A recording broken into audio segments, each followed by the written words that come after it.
नमस्ते बच्चों, क्या हाल चाल है, कैसे आप सब लोग। बच्चों आज हम करने वाले हैं मैथ का बेसिक पेपर 4 का सेक्शन डी। बाकी से अपलोड हो चुका है, सेक्शन डी हम कर रहे हैं पेपर 4 का। एंड देखते हैं अभी इस पेपर में हमसे क्या क्या पूछा गया है। तो देखिए बच्चा, 47 नंबर क्वेश्चन क्या है आपके पास। मेरी तबीयत थोड़ी ठीक नहीं है, इसके लिए आपको आवाज़ थोड़ी सी अजीब लगेगी and I am sorry for that. Please cooperate and let's start with the session. So 47 number question कह रहा है आपसे, E and F R the points on the sides P Q and P R respectively of a triangle P Q R.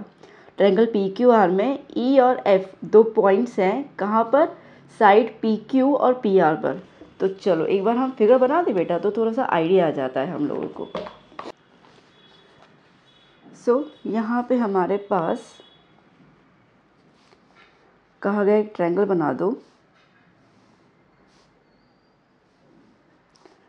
Triangle P Q R, और इसके अंदर E and F points होंगे P Q और P R के sides पे। ठीक है, simple सा। ओके, अब कह रहा है आपसे, for which of the following cases state whether E F is parallel to Q R. Okay, अब ई एफ जो है वो क्यू आर के पैरेलल है या नहीं है, आप हमें इन दो केसेस में हमें बताइए। देखो बेटा, अब ना बेसिकली ई एफ और क्यू आर पैरेलल है, ये प्रूव करने के लिए हमें साइड्स को रेशियो में बताना पड़ेगा, है ना। ये है हमारा कॉन्वर्स और बीपीटी थ्योरम, ये उसके थ्रू लगेगा। कॉन्वर्स में क्या होता है, कॉन्वर्स में हमारे पास साइड्स दिए जाते हैं रेशियो में, और हमें ये बताना होता है कि ई एफ और क्यू आर पैरेलल है। ठीक है, देखो बीपीटी में क्या होता है, बीपीटी में हमारे पास ये पैरेलल दिया जाता है ना, कि लर्न तो है आपको थ्योरम बीपीटी वाला। तो बीपीटी में हमें ये वाली साइड और ये वाली साइड पैरेलल दी जाती है, और इनके ये वाली साइड्स का हमें रेशियो प्रूव करना होता है। कॉन्वर्स में उल्टा होता है, कॉन्वर्स में हमें ये साइड्स रेशियो में दी जाती है और ये वाली लाइंस को पैरेलल प्रूव करना पड़ता है। बात समझ में आ गई थी अच्छी से। चलो अब देखते हैं पहला केस क्या दिया हुआ है हम लोगों को।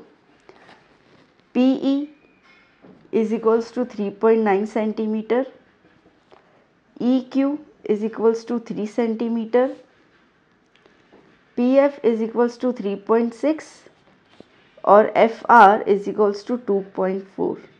ठीक है ना। तो चलो बेटा, अब अगर आप देखो यहाँ पे, तो आपको PE दिया हुआ है, ये रहा।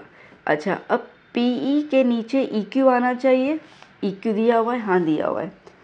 सो हम क्या लिखेंगे, according to the converse of BPT theorem. ठीक है, PE upon EQ is equals to, ये वाला साइड रेशियो क्या आ जाएगा, PF, और इसके नीचे क्या आ जाएगा, FR is equals to PF upon FR। ठीक है। अच्छा, अब PE कितना दिया हुआ है, 3.9, और EQ कितना दिया हुआ है, 3। डन। PF कितना दिया हुआ है, 3.6, और FR कितना दिया हुआ है, 2.4। डन। ये डेसिमल रिमूव कर लूँ तो यहाँ पर 10 आ जाएगा, 39 अपॉन 30। अच्छा, ये डेसिमल रिमूव कर दूँ नीचे 10, और ये डेसिमल रिमूव कर ऊपर 10, मतलब कि दोनों का डेसिमल रिमूव कर दूँ, 10 लिखने की ज़रूरत नहीं है। बात समझ में आई ना। ये डेसिमल और डेसिमल, जब दोनों में डेसिमल होता है तो आप रिमूव कर सकते हो, और सीधा आप लिख सकते हो 36 अपॉन 24। कटिंग कर लें। ओके, आपके पास दो ऑप्शन है, या तो आप कटिंग में जाओ, या तो आप क्रॉस मल्टीप्लाई करके आंसर देख लो। ठीक है, आई थिंक कटिंग थोड़ा ईजी रहेगा। Let's see. 3 10s 3 13s। ठीक है, यहाँ पे आपके पास आएगा 6 4s 24। अच्छा, 12 भी लग जाएगा ना, 12 2s 24 और 12 3s 36। ठीक है, ये आया 3 10s, ये आया 13s। तो हमारे पास क्या आंसर आया, हमारे पास आया 13 अपॉन 10 और 3 अपॉन 2। अब मेरे को बताओ बेटा, क्या ये दोनों इक्वल है, नहीं है ना, इसका मतलब कि नॉट इक्वल है। अगर ये दोनों नॉट इक्वल है, इसका मतलब कि ये दोनों लाइंस पैरेलल नहीं है। Okay, so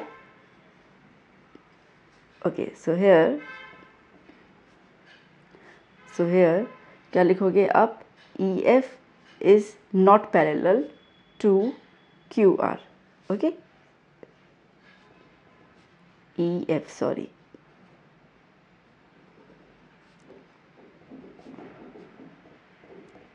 is not parallel to QR।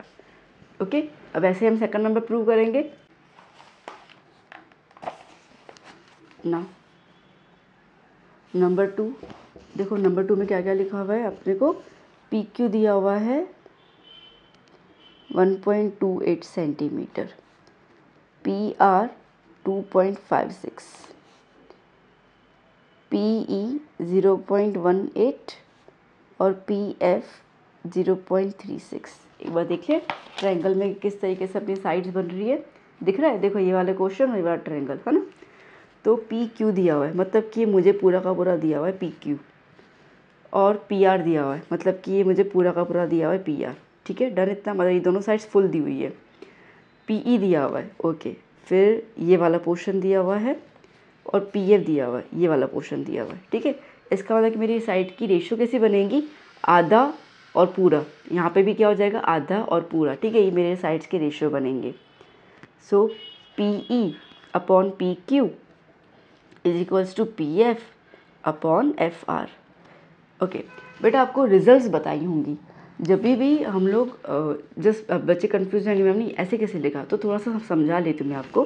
देखो बेटा, जब भी हम लोग बीपीटी थ्योरम प्रूव करते हैं ना, है ना, तो उसके अंदर हम लोग ये तो प्रूव कर लेते हैं कि P E upon E Q is equals to P F upon F R, ये तो प्रूव कर चुके होते हैं। पर उसके बाद उसके रिजल्ट्स आते हैं। रिजल्ट्स का मतलब है कि इसी को हम लोग लेकर क्या क्या चीज़ों के और प्रूफ ले सकते हैं। तो आपके स्कूल में रिजल्ट्स बताए होंगे, अगर आपका ध्यान हो तो, या आपके टीचर ने बताया हो तो रिजल्ट्स में क्या होता है ना बेटा, कि हम प्रूव तो ये करते हैं कि ये आधा और ये आधा, ये आधा और ये आधा प्रोपोर्शन में है। बट इसके रिजल्ट्स में ऐसा भी होता है कि ये आधा और ये पूरा, ये आधा और ये पूरा, वो भी एक रिजल्ट्स में आता है जो बीपीटी थ्योरम में ही आता है। तो हम डायरेक्टली इस चीज़ को यहाँ पे लिख सकते हैं। आई बात समझ में। अच्छा, जैसे कि बेटा आपको यहाँ पे ये आधा और ये पूरा दिया हुआ है, हो सकता है कि आपको ये आधा और ये पूरा दिया हुआ हो, फिर भी आप लिख सकते हो। ठीक है ना। तो चलो, ये थोड़ा सा मैंने आपको एक्सप्लेन कर लिया। अब यहाँ पे अपन वैल्यूज़ लिख देते हैं। 0.18 upon 1.28 is equals to 0.36 upon 2.56। ठीक है, चलो यहाँ पे देखो डेसिमल के बाद दो नंबर, यहाँ पे डेसिमल के बाद दो नंबर है, तो दोनों डेसिमल अपन हटा सकते हैं, बिकॉज डेसिमल के बाद नंबर्स दोनों सेम जा रहे हैं, डिजिट्स। तो ये 18 अपॉन 128 हो जाएगा, ये 36 अपॉन 256 हो जाएगा। ठीक है, कटिंग कर ले। तो मैं इसको थोड़ा सा नीचे दोबारा लिख देती हूँ ताकि कटिंग करने में थोड़ा सा आसानी हो। ओके, 2 की टेबल लगा दूँ, 2 9 ज़ा 264 ज़ा, दैट्स इट। ओके, यहाँ पे देख लेते हैं हम लोग। 2 6 ज़ा 36, सॉरी क्या बोल रही हूँ मैं, 2 1 ज़ा 2, 2 18 ज़ा 36, है ना। यहाँ पे 2 1 ज़ा 2, 2 2 ज़ा 4, 28 ज़ा। ओके, 2 9 ज़ा 264 ज़ा, सेम आया दोनों साइड। क्या आया, 9 अपॉन 64, यहाँ पर भी 9 अपॉन 64 सेम आया। तो हम लिखेंगे yes, E F is parallel to Q R. ठीक है,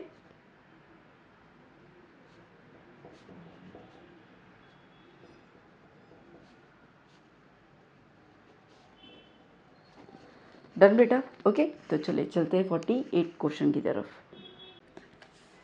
48th क्वेश्चन बच्चों, ABCD is a trapezium with AB parallel to CD.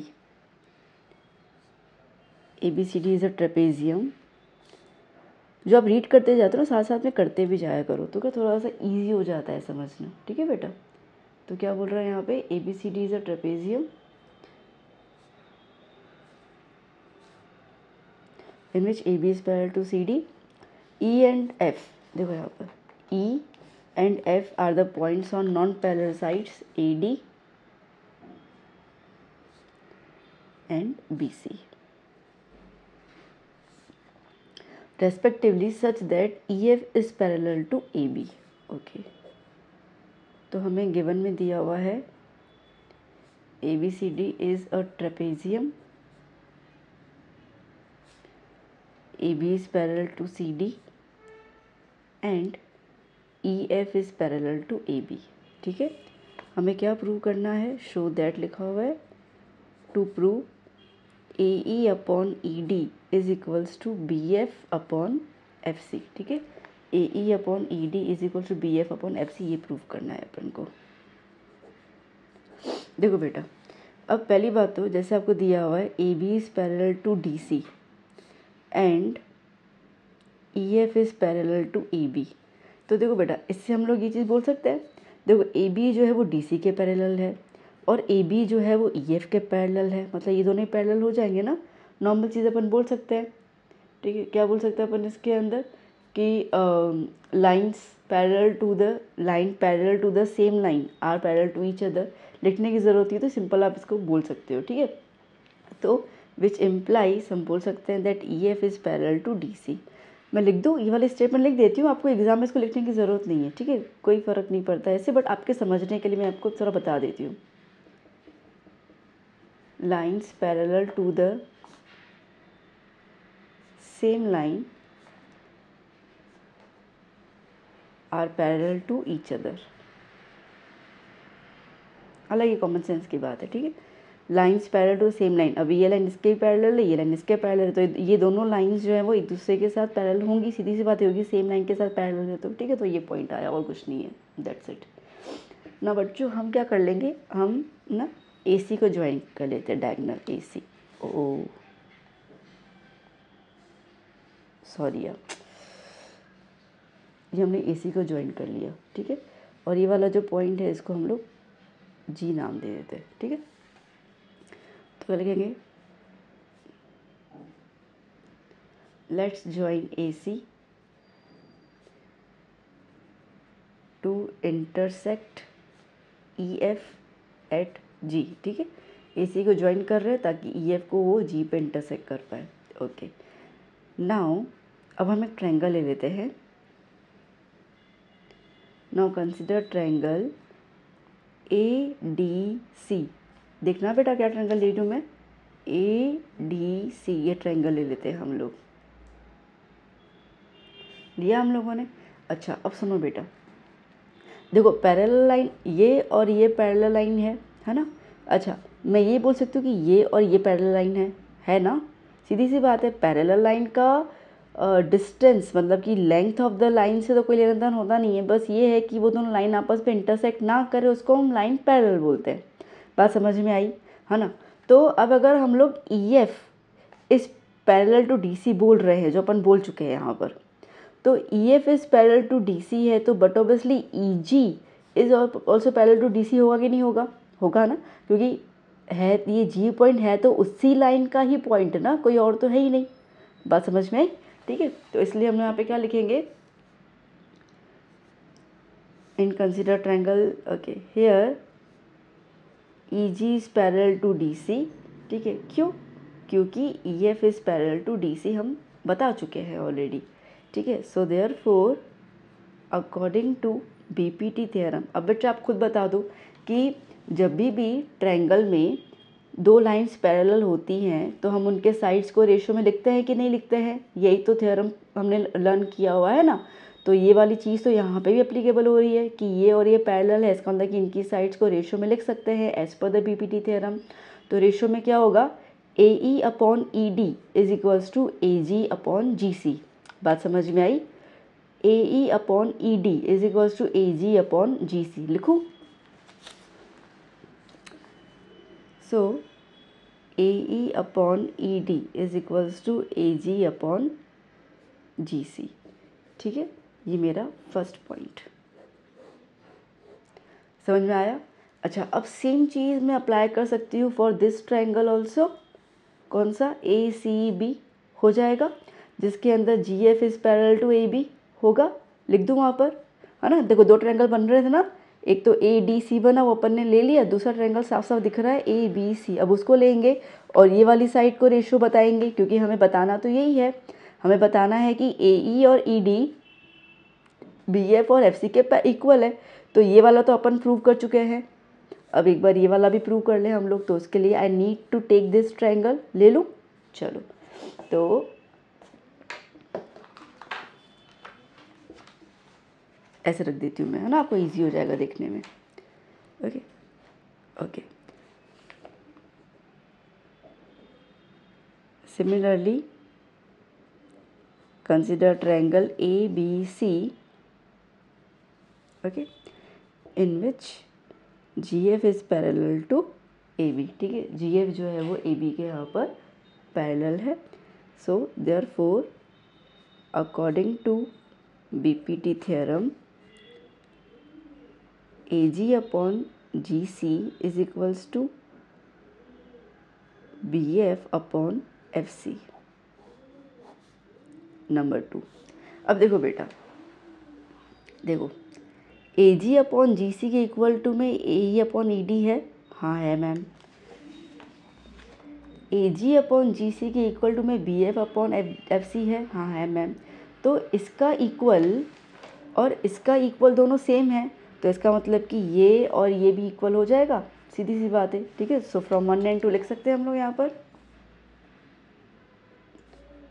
So from 1 and 2 AE upon ED is equals to BF upon FC. Hands proved. 4 mark के हिसाब से बहुत easy सम दिया गया है. ठीक है. तो चलिए स्टार्ट करते हैं 49th question. Okay class, 49th question. क्या क्वेश्चन कह रहा है? Had they scored 10 more marks in his test out of 30 marks. 9 times these marks would have been the square of his actual marks. How many marks did he score in the test? No negative marking scheme. Okay. देखो दोबारा read करते हैं. क्या बोल रहा है? Had they scored, दे है, sorry इसका प्रोनाउंसिएशन अजीब लग रहा है मेरे को. Okay. Had they scored 10 more marks in his test out of 30 marks. ठीक है. उसकी टेस्ट थी 30 मार्क्स की. अगर उसकी टेस्ट में उसने 10 मार्क और ज़्यादा स्कोर कर लिए होते, 9 times these marks would have been, और अगर हम उन मार्क्स को 9 से मल्टीप्लाई कर लेते, ठीक है, उन मार्क्स को 9 से मल्टीप्लाई कर लेते, तो these marks would have been the square of his actual marks. तो उसके एक्चुअल मार्क्स के स्क्वायर के बराबर हो जाता. तो इसका मतलब ये है कि अभी उसने कितने मार्क्स स्कोर किए हैं, एक्चुअल कितने मार्क्स स्कोर किए वो बताना है. बात समझ में आई? फिर से बोलती हूँ मैं.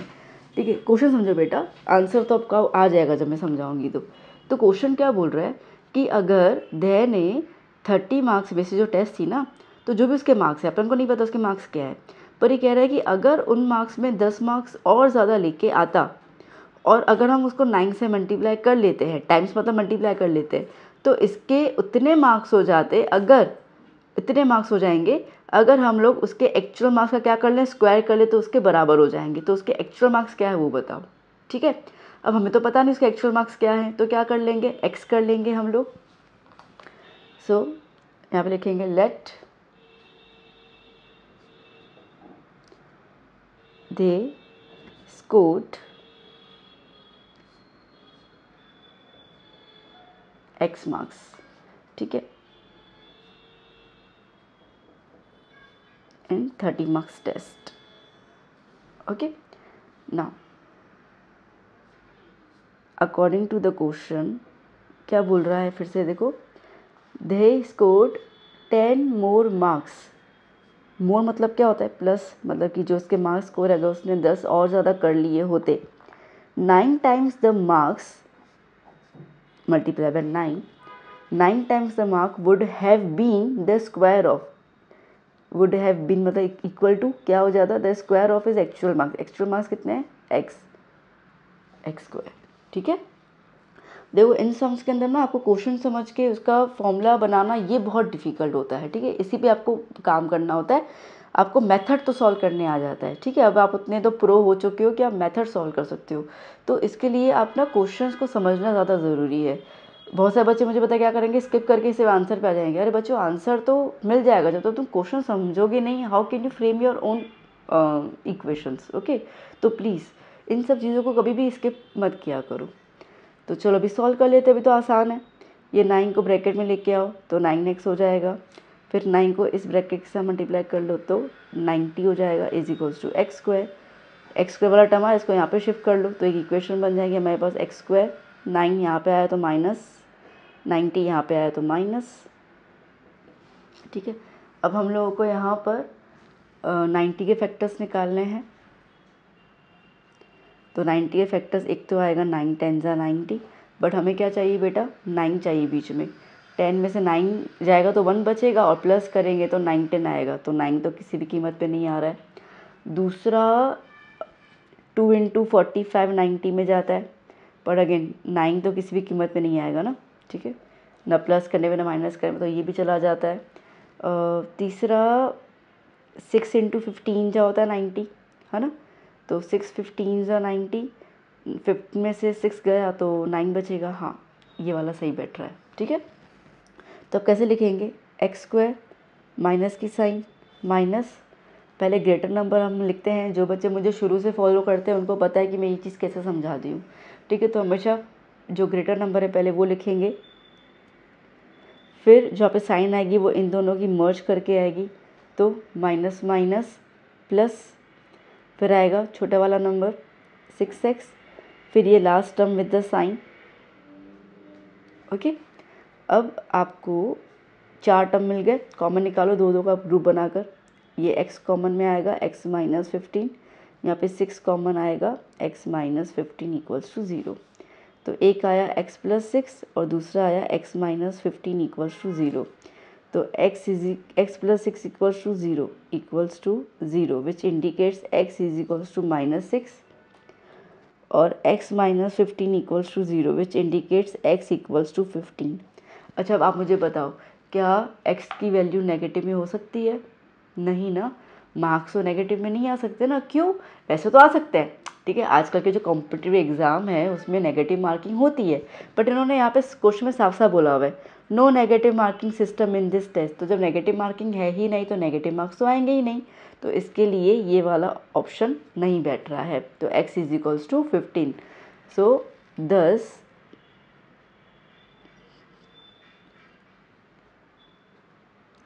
they scored 15 marks out of 30 answer. ठीक है बेटा, क्लियर, डन। तो चलो चलते हैं 50th क्वेश्चन पे।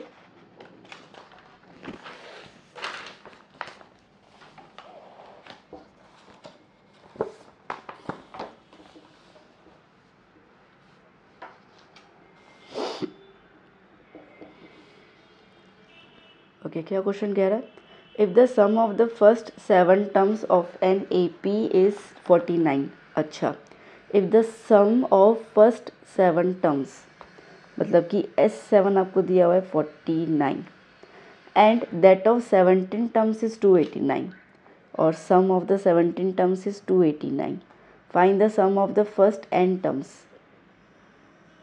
ऐसे निकालना है, ठीक है। तो चलो बेटा, एक तो इसके अंदर ऐसे निकालने के लिए हमें A और D की ज़रूरत है। ओके, मैं शुरू से कहती आई हूँ 5 चैप्टर के लिए कि आपके पास अगर A और D हाथ में आ गए ना, आप राजा बन गए, ठीक है, आप कुछ भी निकाल सकते हो। तो अगेन यहाँ पे A और D की ज़रूरत है, और यहाँ पे इन्होंने क्लूज़ ऐसे दिए हुए कि हमें A और D पहले निकालना पड़ जाएगा।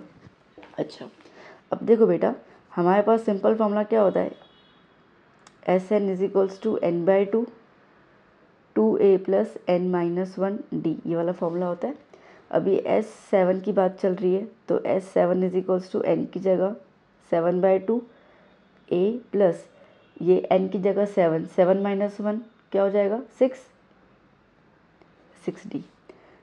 ये कितना है 49 दिया हुआ है, लिख दिया मैंने, 7/2।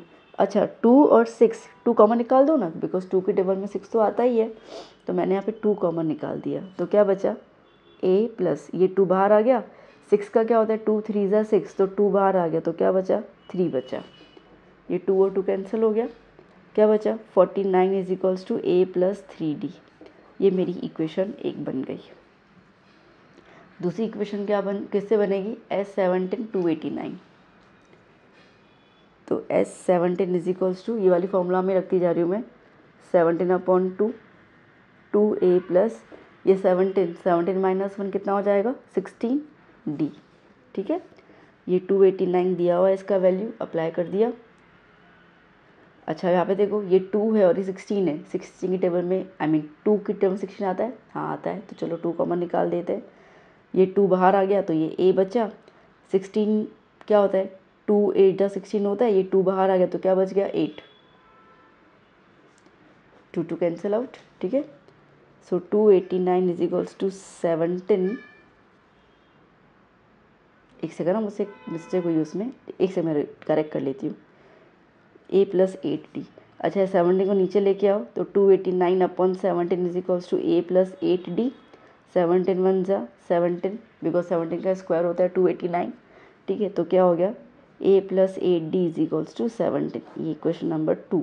अच्छा इक्वेशन नंबर 1 में मुझसे एक मिस्टेक हो गई, ये 7 आएगा ना नीचे वाले में, है ना, यहाँ पे कर देती हूँ मैं, हाँ ये भूल गई मैं।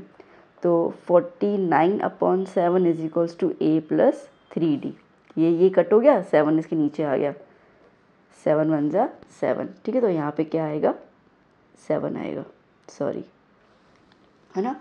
तो चलो हमारे पास 2 इक्वेशन बन गई, 7 is equals to a plus 3d और 17 is equals to a plus 8d। अब इसको एलिमिनेट कर लेते हैं हम लोग, ठीक है। तो क्या करेंगे हम लोग, एलिमिनेटिंग इक्वेशन 1 एंड इक्वेशन 2। तो क्या है a plus 3d is equals to 7 और a plus 8d is equals to 17, okay. Sign change कर दे, कैंसिल आउट, 3 साइन है, बीच वाली छुपा देते हम लोग, ज़रूरत नहीं पड़ती, प्लस माइनस माइनस, तो 8 में से 3 गए तो 5, 8 ग्रेटर नंबर है उसकी साइन क्या हो गई माइनस, तो इसके लिए माइनस आएगा। अगेन 7 माइनस 17, ठीक है, 17 की साइन माइनस की है तो क्या हो जाएगा -10, तो minus minus cancel out, d is equals to 10 upon 5, तो d इज इक्वल्स टू 2, ठीक है, 5 1 जा 5 2 जा, ठीक है। अब ये 2 किस में अप्लाई करो तो a मिल जाएगा। Now putting d is equals to 2 in equation 1 में डाल देती हूँ मैं, छोटी सी इक्वेशन है, a plus 3 2 is equals to 7, a plus 6 is equals to 7, a is equals to 7 minus 6, तो a इज इक्वल्स टू 1, ठीक है। अब इन्होंने कहा है कि Sn निकाल दो, तो ठीक है आ जाओ, Sn is equals to n by 2 2a plus n minus 1d, ये फॉर्मूला रहता है हमारा। तो Sn मतलब n की जगह लगाना ही नहीं अपने को, 2a की जगह 1 आ गया, n माइनस 1d की जगह पर 2 आ गया जो अपन ने निकाल दिया। So Sn is equals to n by 2, 2 1 जा 2 plus 2 into n 2n minus 2 into 1 -2 plus 2 -2 cancel out, तो Sn is equals to n upon 2, bracket में क्या बचा 2n, 2 2 कैंसिल आउट, तो Sn is equals to n into n, वही बच गया ना, तो n इंटू n क्या हो जाएगा n स्क्वायर, ठीक है, तो n स्क्वायर आ गया। चलिए 51 क्वेश्चन,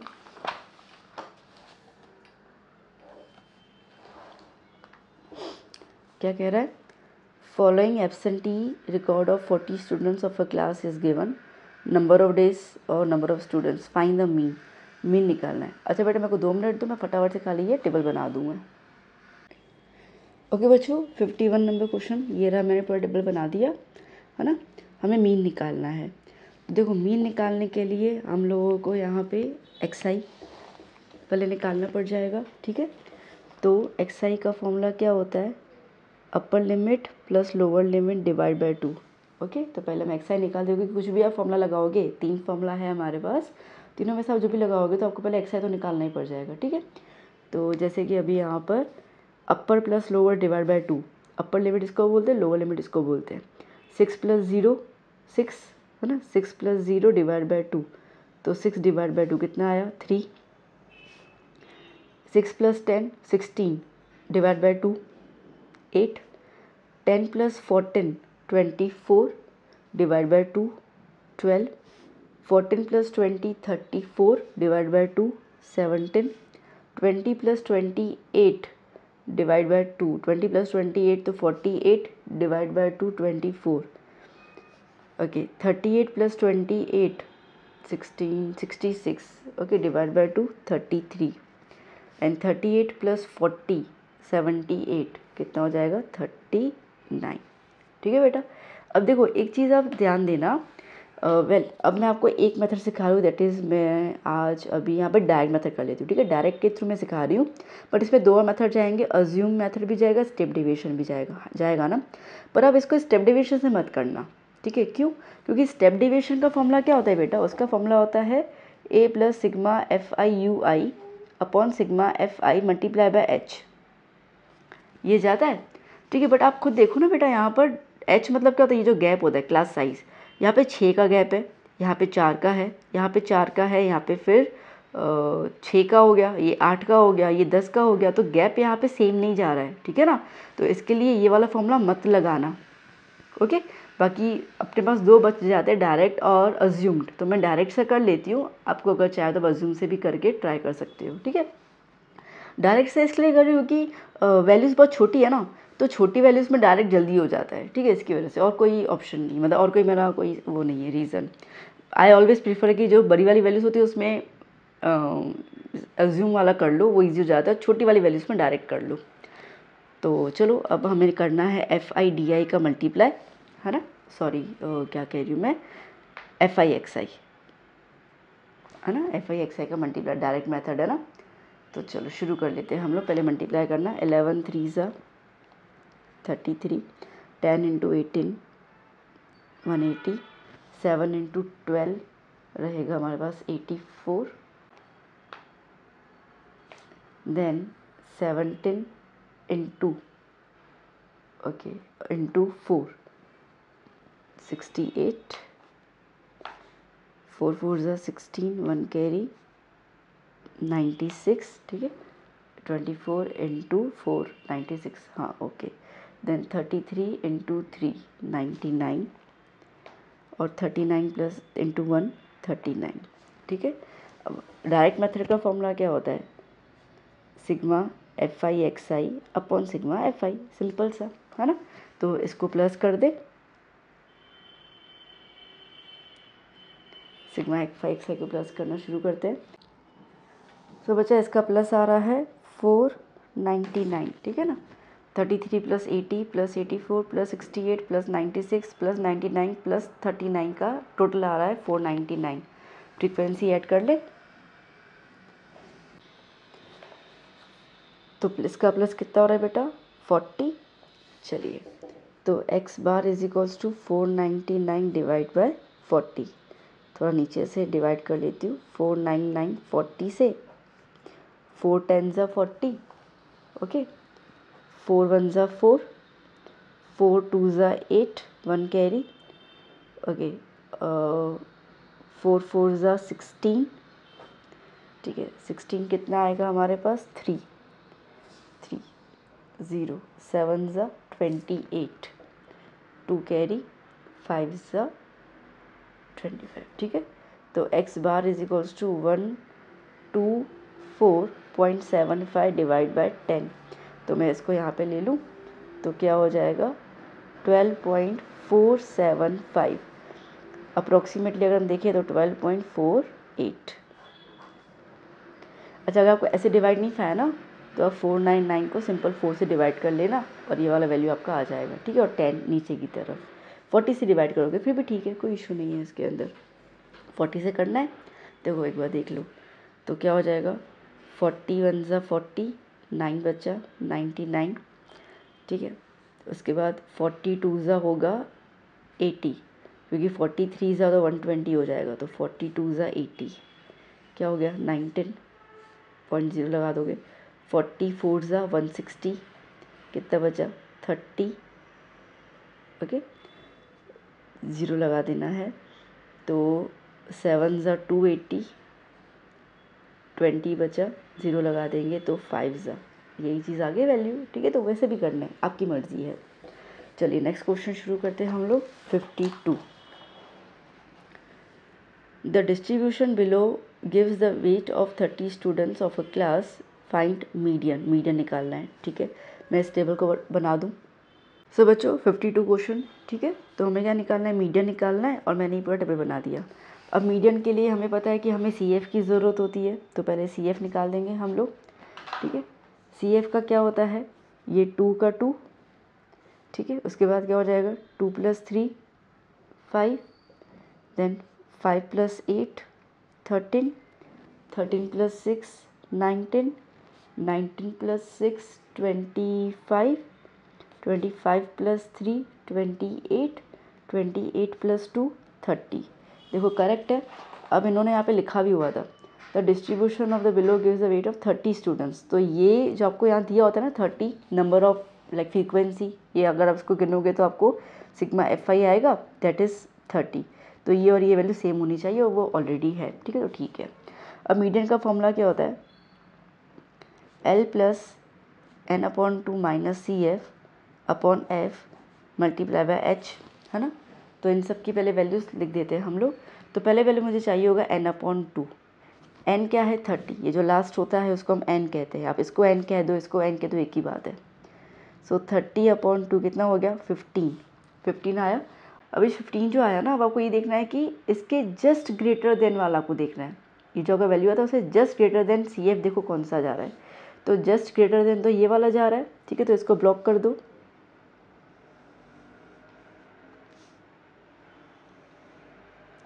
बस एक बार ये ब्लॉक हो गया, उसके बाद आपको आगे शुरू काम करना है। तो अब जो आपने ये ब्लॉक किया उसमें ये वाला L कहलाएगा, ये F कहलाएगा 6, CF उसके ऊपर वाला चला जाता है, तो CF कितना हुआ 13, H कितना गैप है 5 का, ओके। सब कुछ वैल्यू आ गई, n/2 CF F H L सब आ गया, ठीक है। चलो अप्लाई कर लेते हैं वैल्यूज़ को। 55 + n/2 की वैल्यू 15 निकाली हुई है, तो डायरेक्टली 15 लिख देती हूँ। CF इज़ 13, F इज़ 6 और H इज़ 5। 55 + 2/6 × 5, 55 + 2 1 ज़ा 2 3 ज़ा 1/3 × 5, ठीक। अब दैट मीन्स कि 55 + 5 1 ज़ा 5, 5/3, 5/3 को मतलब 5 को आप 3 से डिवाइड करोगे आपको कुछ मिलेगा 1.66, तो ये क्या हो जाएगा 56.66, ठीक है। तो ये आपका मीडियन आ गया। आपको कई जगह पे 56.67 भी दिया जाएगा, बिकॉज का 3 से डिवाइड करते हो 6666 आता जाता है, ठीक है। तो कई जगह पे 6 की जगह 7 भी एंड में लिख देते हैं, तो वो 7 भी आए तो कोई इशू नहीं है, बात एक ही है। चलिए नेक्स्ट क्वेश्चन 53 ना बच्चों। 53 क्वेश्चन देखो क्या कह रहा है, a carton consist of 100 trousers of which 73 are good, 12 have minor defects, 15 have major defects, ठीक है। तो 100 ट्राउजर्स है जिसमें 73 बिल्कुल अच्छे हैं, बिल्कुल कुछ भी खराबी नहीं है। 12 ट्राउजर्स में थोड़ी बहुत खराबी हो सकती है, मतलब है, और 15 जो ट्राउजर्स है उनमें बहुत ज़्यादा डिफेक्ट है। Nityaraj a trader will only accept the trousers which are good, Nityaraj वही ट्राउज़र लेगा जो गुड होंगे। But Gopal another trader will only reject the trouser which have major defects, जो गोपाल है ना वो मेजर डिफेक्ट्स वाले जो है उसको रिजेक्ट कर लेगा, वो नहीं लेगा, बाकी माइनर और गुड वाले लेगा, ठीक है। 1 trouser is drawn at random from a carton, what is the probability that it is acceptable to Nityaraj and Gopal, okay. तो पहले हम थोड़ा सा इसको जनरलाइज कर लेते हैं। टोटल ट्राउज़र्स कितने हैं 100, इन विच माइनर डिफेक्ट्स वाले कितने हैं 12, ओके 12, मेजर डिफेक्ट्स वाले कितने हैं 15 एंड गुड वंस कितने हैं 73, ठीक है, ओके। अब नित्यराज का इन्होंने बोला है, okay now for the event A, ये कह रहा है इवेंट ए में एक्सेप्टेबल टू नित्यराज, नित्यराज को एक्सेप्टेबल हो वो बताओ। तो नित्यराज आपको साफ साफ कह रहा है कि भैया मैं वही ट्राउज़र लूँगा जो सिर्फ गुड्स होंगे, ठीक है। मतलब नित्यराज टू एक्सेप्टेबल नित्यराज वो कौन से लेगा, ओनली गुड वंस। तो कितने टोटल 73 है, तो probability of this event is 73/100, that's it. आप लिखना चाहो तो 0.73 लिख देना इसको डेसिमल में। ओके, बी क्या कह रहा है, इवेंट बी कह रहा है एक्सेप्टेबल टू गोपाल, गोपाल को एक्सेप्टेबल है। अब गोपाल क्या कह रहा था, गोपाल कह रहा था कि भाई मैं ना सिर्फ जो मेजर डिफेक्ट वाले ना वो नहीं लूँगा, मतलब कि वो गुड वाले लेगा और माइनर डिफेक्ट वाले लेगा, है ना। जो मेजर डिफेक्ट है वो नहीं लेगा खाली। तो गुड वाले कितने हैं 73 है और माइनर डिफेक्ट कितने हैं 12 है। तो प्लस कर लो तो कितना हो जाएगा 85 हो जाएंगे, ठीक है। तो प्रोबेबिलिटी क्या कहलाएगी इसकी 85/100। 5 की टेबल लगा दें, कटिंग हो रही तो लगाएंगे, यहाँ पे कटिंग नहीं हो रही थी तो नहीं कर रहे थे, ठीक है। 5 1 ज़ा 5, 17 ज़ा और ये 20 ज़ा, तो कितना आया 17/20। So the probability of the event B, मतलब गोपाल वाली प्रोबेबिलिटी है 17/20 की, ठीक है। ये हो गया हमारा 53 का ए डन। चलिए अब करते हैं हम लोग 53 का बी। ओके, क्या कह रहा है, 2 players वृंदा एंड विधा play a tennis match. It is known that the probability of Vrinda winning the match is 0.62, ठीक है। मतलब कि जो प्रोबेबिलिटी है वृंदा की जीतने की, probability of Vrinda of winning match is 0.62 है। What is the probability of विधा विनिंग द मैच, ठीक है। तो हमें निकालना है प्रोबेबिलिटी ऑफ विधा विनिंग मैच कितना है। अब देखो सीधी सी बात है, दो चीज़ों का प्लस मतलब प्रोबेबिलिटी का टोटल सम तो 1 ही होता है। अब अगर वृंदा की विनिंग मैच 0.62 है तो 1 में से इसका माइनस कर लो तो जितना बच गया वो इसका विनिंग मैच का सिचुएशन आ जाएगा, सीधी सी बात है, ठीक है। सो क्या लिखेंगे हम लोग, probability of Vrinda plus probability of विदा इज इक्वल्स टू 1। वृंदा की 0.62 दी हुई है इन लोगों ने और हमें प्लस, और हमें विधा की निकालनी है।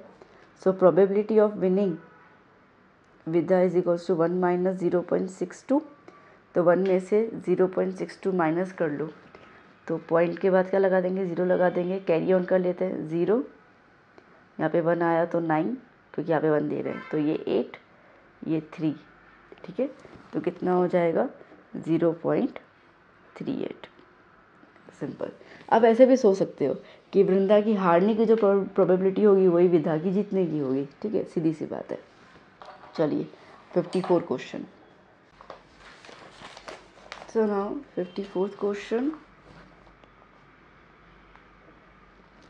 क्या कह रहा है बच्चों, a child's game has 8 triangles of which 3 are blue and the rest are red.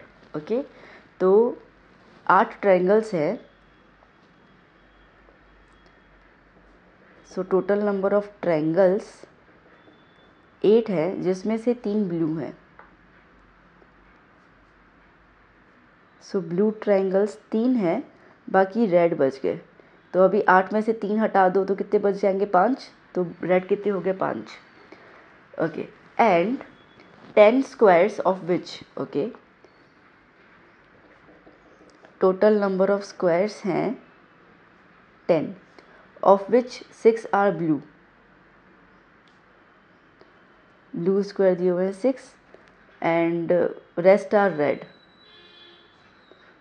तो रेड स्क्वायर्स, अब 10 में से 6 हटा दो तो 4 बच जाएंगे, तो 4 रेड है।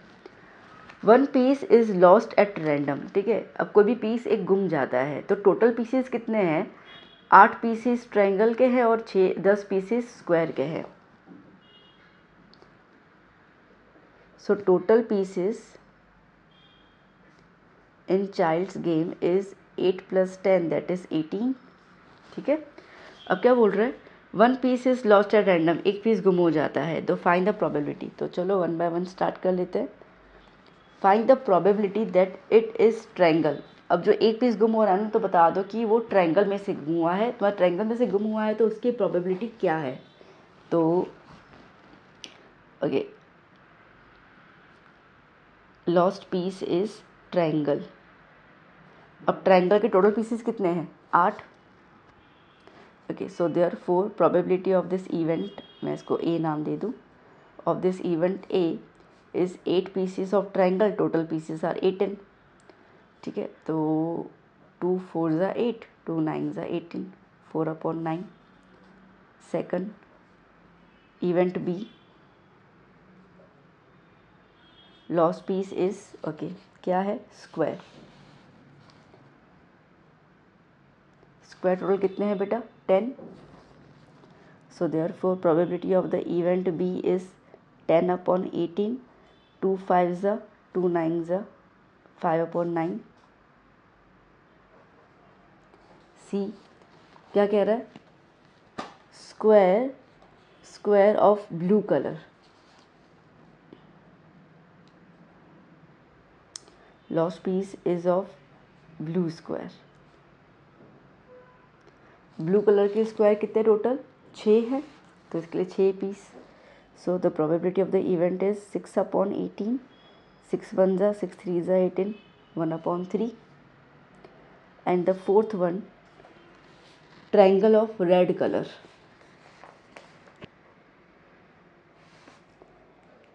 so the lost piece is of